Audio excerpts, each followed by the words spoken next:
In this video, I'm going to show you how to download and install Hollow Knight on your PC or laptop. First, we need to download the Steam app. Open your Google Chrome and search for store.steampowered.com. Link in description. Click on the Install Steam button on this page. Once you've done that, at the top right corner of your screen, click on the .exe file and open it.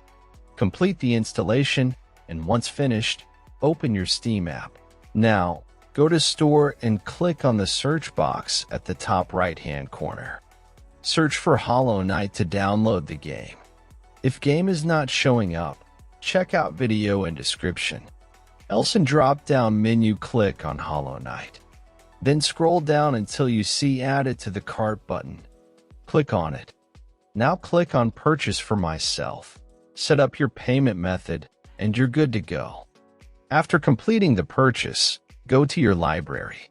You can use the search box to find game you just bought or navigate directly to the games category. Next step I will show on Game I Own. First, click on the game you want to play. Now click Install. Complete installation process. When installation completed, click to play, and that's all. Thanks for watching. Subscribe and help reach 1,000 subscribers mark so I can make more tutorials.